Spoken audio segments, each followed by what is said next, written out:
Malachi Brooks had lived alone for a decade, and no one had ever met him at his isolated home. There had been no wanderers, lost travelers, or even stray animals larger than rabbits. Following the events of his past, he had specifically sought this complete isolation. However, on this blistering hot day, for shapes fell unconscious at his entrance, as though they had emerged from the desert's heat waves themselves. Malachi was fixing a broken fence post when he heard a strange sound. It wasn't walking or talking, but something completely different. A muffled thudding similar to grain sacks dropping onto parched soil. He turned his attention away from the task at hand and squinted his eyes as he did so to block the harsh sun's golden dust. His wooden entrance was flanked by 4 collapsed forms. Young women, he noticed with a shock that constricted his chest. Young indigenous women, their black hair covered in dirt and other darker substances. The tiniest appeared no older than 10, curled offensively like an injured creature. The others lay scattered nearby in poses that indicated total exhaustion. His initial reaction was to hide out of home and act as if he hadn't seen anything. He had honed his ability to remain detached throughout the decade, to keep the problems of the world outside that door. But as he watched, the oldest girl slightly raised her head, and across the filthy courtyard, her eyes met his. He recognized something in those eyes. Certainly desperation, but also a determined strength that brought back memories of a person he had struggled to forget. She was shielding the others while barely conscious. The youngest girl was shielded by her own body. Malachi could tell that his carefully constructed barriers were beginning to weaken. After 3 steps in the direction of his house, he stopped. The tiniest girl cried softly. It made such a faint, broken sound that it could have been wind. They weren't, however, illusions born of desert heat and isolation, and neither was it wind. They were actual, dying individuals. Observing how the older girl became more tense in spite of her obvious weakness, he cautiously made his way toward the entrance. Her clothes were ripped in a way that was more violent than normal. The others displayed similar evidence of harsh treatment. The journey that had brought them to this location had not been pleasant. The eldest girl attempted to speak, but managed only a whisper he couldn't understand. Malachi turned to look in that direction as she sluggishly pointed to the faraway horizon that was behind them. Far away, barely visible against the shimmering heat, he could see something that chilled his blood. A dust cloud was forming on the horizon, approaching their location with a steady determination of pursuit. These girls had been running away from the approaching individual. Their collapse in front of him was not solely caused by exhaustion. They were finally unable to continue running due to terror. Malachi was most terrified by the realization dawning in his mind as he observed the girls' fear and the approaching dust cloud.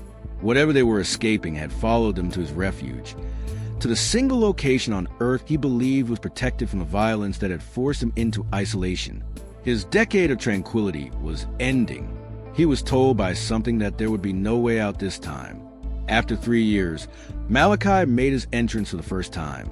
With a shriek that seemed to indicate a surrender to the outside world, the metal hinges resisted. He could smell the metallic scent of dried blood mixed with desert dust and complete exhaustion as he knelt next to the oldest girl. She was still conscious, but she could barely keep her awareness in check.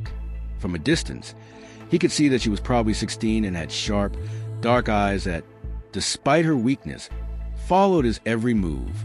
Dehydration had broken her lips, and when she tried to speak again, he heard a single word that sent his stomach tumbling. Cain. The name struck him like a physical impact. He hadn't heard it spoken aloud in a decade, but it still possessed the power to make his hands tremble. Malachi had been forced into his own self-imposed isolation as a result of Victor Cain's apparent death. Malachi's careful isolation, on the other hand, had been built on shaky ground if Cain was still alive and was pursuing these girls. As she saw the look of recognition cross his face, the girl's eyes widened. She whispered something that sounded like a warning in her native language as she uncharacteristically clenched her grip on his wrist. Then she pointed again at the dust cloud, which had grown larger and more distinct in the minutes since he'd first noticed it. Malachi could now identify individual shapes within the approaching group. At least 6 horsemen were moving forward with the methodical pace of hunters who were aware that their prey was trapped. They were still at least an hour away, but once they got there, There would be nowhere to hide in the open land surrounding his homestead. The second oldest girl stirred, revealing a severe cut along her temple that had been concealed by her hair. She couldn't be older than 14, but her eyes held the same haunted quality Malachi recognized in himself. The experiences these girls had had were beyond their years. He lifted the youngest girl, who weighed almost nothing, in his arms, a decision that went against every survival instinct he had developed over the previous 10 years. He began transporting them one by one into his cabin. The oldest girl, who'd indicate her name was Ayana through gestures and broken English, insisted on walking despite her obvious agony. As he settled them on his crude furniture and wooden floor, Malachi's thoughts raced through options. Built into a natural rock formation with only 2 entrances, his cabin was defensible. He possessed weapons, water, and sufficient supplies to last weeks. But Cain had always been patient, and he had learned to be even more dangerous if he had survived the fire that was supposed to kill him a decade ago. Ayana spoke the names of the other girls as she pointed to herself, and then the other girls to get his attention. Ka, the 14-year-old who was hurt. Naeli, who couldn't be older than 12 and hadn't opened her eyes since he brought her inside. And Senna, the smallest, who clung to Ayana as though she was her only anchor in a world gone insane. Malachi's blood turned to ice as a result of what Ayana said next. She looked directly at him, her voice barely audible, but her words unmistakable in their clarity. He is aware that you live here. He is also targeting you. Like a death sentence, the words floated in the cabin's suffocating air. Malachi felt the emergence of a decade's worth of carefully suppressed memories. Cain wasn't just hunting these girls. He was using them as bait to draw out the one man who'd escaped his reach a decade ago. Ayana watched him process this revelation, her dark eyes never leaving his face. She seemed to know what this meant. Despite her injuries and exhaustion, Cain had been directed by her straight to the one individual who might be able to stop him, but she'd also delivered them all into a trap that had been a decade in the making. Malachi moved to the corner of his heavy wooden trunk, which he hadn't opened since arriving at this godforsaken land. He lifted the lid with trembling hands to reveal contents he had hoped to never touch again. 2 cleaned and oiled rifles that had been in use for a decade. A revolver on a leather belt that was once as familiar to him as his own heartbeat.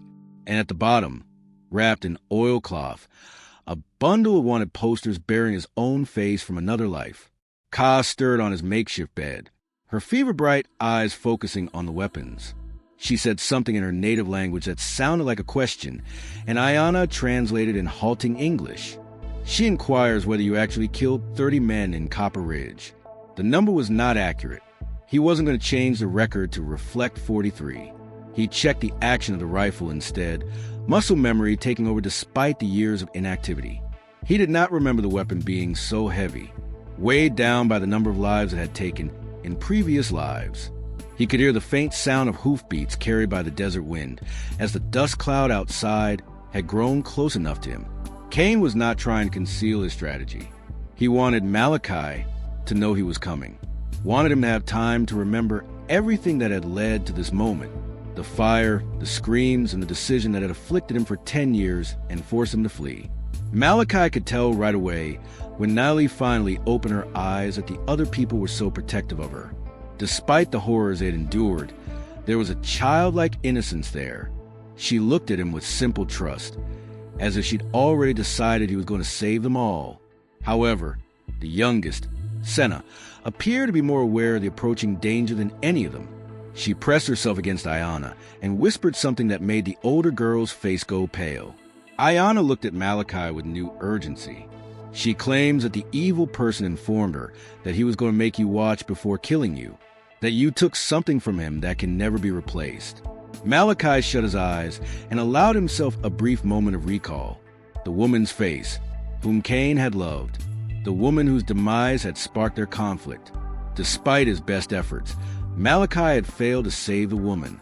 Her name had been Elena, and she died in the fire that was supposed to have taken Cain with her. When he opened his eyes again, Ayana was studying him with an expression far too knowing for someone her age. She was aware of what was to come because she had pieced together enough of his story. More importantly, she had observed a hopeful expression on his face. But that hope might be misplaced. The man Cain was looking for has vanished. That man had perished in the same fire that killed Elena, leaving only a hollow shell who had tried to forget how to kill for a decade. He was able to distinguish individual riders as the hoofbeats got closer and louder. 6 horses, just as he counted earlier, moving at a steady pace that spoke of absolute confidence. Cain knew his quarry was trapped, knew there was nowhere left to run. What Cain didn't know was that Malachi Brooks had spent a decade preparing for this exact moment, even if he never admitted it to himself. And as he strapped on the gun belt that transformed him back into the man he'd tried so hard to bury, he realized that some ghosts refused to stay dead. The riders appeared on the ridge like harbingers of a storm Malachi had been expecting for a decade. He recognized the manner in which Cain sat on his horse, a rigid posture that suggested complete control over the environment. The man hadn't changed much, still wore his black hat pulled low, and still kept his coat buttoned despite the desert heat. The rifle felt more and more natural in Malachi's hands as he positioned himself at the cabin's front window. Behind him, the girls had stopped talking, and even little Senna seemed to realize that their lives now depended on what happened in the next few minutes. Ayana had found strength enough to sit up, her eyes fixed on the approaching figures with the intensity of someone who'd seen too much death already. The other riders formed a semicircle around the cabin's entrances after Cain raised his hand. It was a formation Malachi remembered well, one they'd used together in the old days when they'd been on the same side. Before Elena, before the fire, before everything went to hell and left them as enemies, bound by grief and guilt. The man himself mounted about 50 yards from the cabin, which was within striking distance of a rifle, but far enough to necessitate conversation. Cain removed his hat, revealing hair that had gone completely gray in the decade since their last meeting. But his voice, when it carried across the desert air, was exactly as Malachi remembered. "You always did like your hideaways, old friend. Though I have to say, this one's even more isolated than the last." Malachi didn't respond immediately. He studied the 5 men Cain had brought with him, noting their positions and calculating angles of fire. 2 were set up to cover the rear exit of the cabin. The main approach was surrounded by 2 more, and 1 remained mounted as a lookout on higher ground. Professional work, but then again, Cain had always been thorough. Behind him, Kyle whimpered softly as her fever spiked higher. Despite Malachi's request that she remain seated, Ayana struggled to her feet as the sound seemed to invigorate her. She moved to the window beside him, her presence both comforting and terrifying. The conflict that was raging between 2 obstinate men who were unable to let go of the past had already caused enough hardship for these girls. Cain's voice came again, closer now, though Malachi couldn't see him through the window anymore. "I know you're in there, Malachi, and I know you've got something that belongs to me. For some things, to be precise." Malachi's veins froze when he heard those words. Cain wasn't just talking about the girls. There was something else, something that connected these children to the man who'd hunted them across miles of unforgiving desert. Ayana's hand touched his arm, and when he looked at her, he saw knowledge in her eyes that she hadn't shared before. Malachi's world was turned upside down when she took something out of her torn dress, a locket, silver and tarnished with age, hanging from a broken chain. He recognized it immediately, had seen it around Elena's neck in the days before the fire, the days before he'd failed to save the only woman Cain had ever loved. Ayana whispered words that simultaneously explained everything and nothing as he pressed a locket into his palm. "She was my grandmother. Because of this, Cain killed her, and now he wants to kill us as well." The pieces of a decade-old puzzle suddenly clicked into place in Malachi's mind. However, the shocking realization that the girls were not just random victims of Cain's cruelty was all that was comforting. They were Elena's grandchildren, whom she never got to meet, and Cain had been hunting them for reasons that went far deeper than simple revenge. Outside, Cain's laughter drifted on the desert wind, cold and patient as death itself. Malachi's hand felt like it was burning with the locket. From the tiny portrait inside, he could see Elena's face exactly as he remembered her. However, now he could recognize a resemblance in Ayana's features. The same resolute jawline and sharp eyes that had initially piqued his interest in Elena all those years earlier. Ayana seemed to read his thoughts. She kept her voice barely above a whisper, mindful of Cain's proximity outside. Grandmother shared stories with us about the man who tried to save her, the fire, and the decision he had to make. She advised us to locate Malachi Brooks and inform him that Elena never blamed him if we ever required assistance. The words were more damaging than any physical blow. For a decade, Malachi had carried the weight of his failure, convinced that Elena had died hating him for not arriving in time. But if these girls were telling the truth, if Elena had survived long enough to pass along forgiveness he'd never thought to seek, then everything he believed about that night was wrong. His thoughts were interrupted by Cain's voice, now closer, probably not more than 20 yards from the front wall of the cabin. I can smell the smoke from here, Malachi, just like that night a decade ago. I find it amusing that history tends to repeat itself. Don't you think? Through the window, Malachi caught a glimpse of movement. Cain was circling the cabin, staying just out of clear rifle shot, but close enough to make his presence felt. The other men had tightened their positions, turning the homestead into a killing ground with no escape routes. Niley had awakened and was now clinging to Senna with the desperation of someone who understood they were all about to die. Ka's fever had made her delirious, and her breathing had become labored. Ayana's face turned pale as she continued to mumble words in her native tongue. "What is she saying?" Malachi asked quietly. When Ayana responded, her voice slightly cracked. "She claims that Cain told her about the things he did to our parents, how he made them watch while he took our little brother. She claims that the bad dreams will never end." Malachi's rage flowed through his veins like liquid fire after the revelation. Cain had been looking for more than just these girls. He had destroyed their entire family in a methodical manner, leaving these four as the only remaining links to Elena's bloodline. But why chase them all the way to Malachi's doorstep? By bringing the war to the one place Malachi thought was safe, what did Cain hope to accomplish? Cain's next words, which he spoke loud enough for everyone inside the cabin to hear clearly, provided the response. "Did you know Elena was pregnant when she died, old friend? Did you know you failed to save not just her, but the child she carried? My child." Malachi's numb hands almost let go of the rifle. In all the years since the fire, through all his nightmares and guilt-ridden memories, no one had ever mentioned a pregnancy. Elena had never told him, and Cain had never spoken of it during their brief, violent encounters in the aftermath. But Ayana was nodding, tears streaming down her dirt-stained cheeks. She touched Malachi's locket, which he was still holding tightly. "The baby survived the fire. Our grandmother rescued her and gave her to us to raise.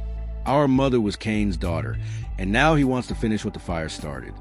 Everything that Cain had been looking for a decade suddenly made no sense.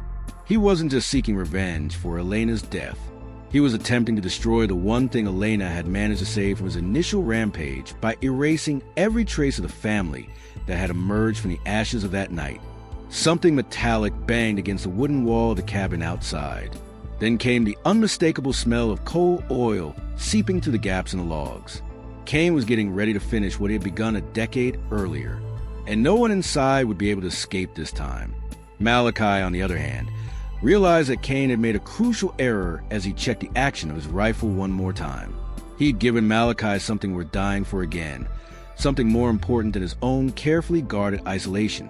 He'd given him Elena's family to protect, and Malachi would succeed this time. With each passing second, the stench of coal oil grew stronger. Malachi could hear Cain's men moving around the cabin perimeter, splashing the accelerant against the wooden walls with methodical precision. They were imitating, to the tiniest detail, the circumstances of the 10-year-old fire. But this time, Malachi wasn't arriving too late to the scene of destruction. He was inside the trap this time, which gave him advantages Cain could not have imagined. He moved quickly to the back wall of the cabin, where he'd hidden a panel his third year in exile. He had dug a narrow tunnel through the rock formation behind his house and emerged in a group of boulders about 30 yards away. It had been paranoid preparation for a day he'd hoped would never come, but now it represented their only chance of survival. Ayana understood immediately when he showed her the concealed opening. While Malachi gathered the weapons and supplies he could carry, she began rousing the other girls and whispering urgent instructions in their common language. With Ka's fever and Senna's terror, The evacuation would be agonizingly slow because the tunnel was barely wide enough for one person at a time. Cain's patient and conversational voice could be heard echoing through the oil-saturated walls. You know, Malachi, Elena used to tell me about her dreams. Dreams about grandchildren and children she would never meet. It's funny how dreams can turn into nightmares, don't you think? The first match struck against the cabin's front wall. Malachi felt the room's temperature begin to rise and could see the orange light spreading through the cracks in the logs. But instead of the panic he'd expected, a cold calm settled over him. He'd faced this exact scenario 1,000 times in his nightmares. And now that it was finally happening, he knew exactly what to do. He led Senna into the tunnel first, and her slender frame vanished into the night like a shadow fleeing the light. Niley and Ka followed, Ka requiring Ayana's assistance to move it all. The older girl paused at the tunnel entrance, looking back at Malachi with eyes that held too much understanding. She stated, "You're not coming with us." It was not a query. Malachi handed her his spare rifle and the last of his ammunition. The tunnel exits behind those boulders. Continue to the old mining road on the north side of the ridge before turning east in the direction of the settlement. Don't stop, don't look back, and don't trust anyone until you're safe in town. But Ayana shook her head. Cain will simply return to follow us. He won't stop until we're all dead. And you know it. She was absolutely correct. Cain had spent a decade tracking down every member of Elena's extended family. He wouldn't quit now when he was so close to completing his genocidal mission. The only way to end this was to end Cain himself. And that was something Malachi would have to do alone. The flames were spreading faster now, turning the cabin's interior into a furnace. It became difficult to breathe and harder to see as smoke began to fill the room. However, Malachi heard something in the midst of the chaos that caused his blood to freeze. Cain was humming, the same melody Elena used to sing while she worked, the same tune that had echoed through Malachi's dreams for a decade. It was a deliberate cruelty, a reminder of everything that had been lost and everything that was about to be lost again. As Ayana finally disappeared into the tunnel, Malachi sealed the entrance behind her and turned to face the flames that were consuming his sanctuary. He was, however, not fleeing the fire this time. This time, he was walking straight through it. Malachi appeared to be a ghost emerging from his own funeral pyre as he emerged from the ashes. His clothes were singed and smoking, his face blackened with soot, but his eyes burned with clarity that had been missing for a decade. As he emerged from what should have been an immovable blaze, Cain's men, who were positioned around the burning cabin, turned in shock. The first man never had a chance to fire. Malachi's rifle spoke once, and the lookout on the ridge toppled from his horse. The second shot took down one of the flanking riders before the others could react to this impossible resurrection. However, what made the decade of waiting worthwhile was Cain's expression. Victor Cain gave the impression of being afraid for the first time in a decade. Cain said, "You always were full of surprises, old friend," but his voice was less confident than it had been earlier. He had drawn his revolver, but he had not yet raised it, as if he still believed that this argument could be resolved verbally. "Malachi, where are the girls?" The question confirmed what Malachi had suspected. Beyond simple retaliation, Cain needed those girls alive. This obsession was also motivated by something related to Elena's locket and the secret held. "Gone," Malachi replied simply. "Beyond your reach," in the same way that Elena should have been. Cain's face twisted with pain that looked genuine for the first time since he'd arrived. He holstered his weapon and spread his hands in a gesture that might have been surrender or invitation. "You still don't understand, do you? Malachi, Elena did not pass away in that fire. She lived long enough to tell me the truth about what happened between you two, about how you convinced her to leave me, to run away with you and the child she carried." The words made a physical impact. Malachi had never convinced Elena to do anything. Cain had become violent and unpredictable, and she had feared for the safety of her unborn child. As a result, she had turned to him for protection. However, their relationship had evolved into something darker. According to Cain's twisted memory, "She loved me," Cain continued, his voice breaking. "We planned to wed and raise our child together. But you poisoned her mind against me, made her believe I was some kind of monster. You were beating her, Cain, Malachi said quietly. She showed me the bruises. She was terrified of what you'd become. Even though the remaining men of Cain had gathered around the two former friends in a loose circle, none of them seemed eager to get involved in this very personal reckoning. This was between Cain and Malachi, a settling of accounts that had been a decade in the making. Cain insisted, I was trying to protect her. There were people who wanted to hurt her because of me, because of the things I'd done. I had to be tough and make difficult choices. But she ran to you instead of trusting me to keep her safe. The fire behind them was reaching its peak, sending sparks and embers dancing to the desert air like dying stars. Malachi saw Cain's former self in that flickering light before his grief and guilt had transformed him into something unrecognizable. They had once been brothers in arms and friends who trusted each other with their lives. However, that man had vanished, consumed by the same blazes that had killed Elena. It doesn't matter now, Malachi said, raising his rifle. Elena, her daughter, and her son-in-law have all passed away. Cain, you have exacted your vengeance. Let it end here. Cain laughed, so hard it hurt like winter wind.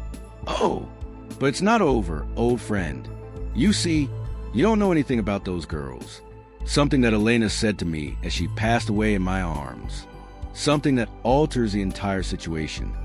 Malachi recalled him being able to draw his revolver in a single smooth motion.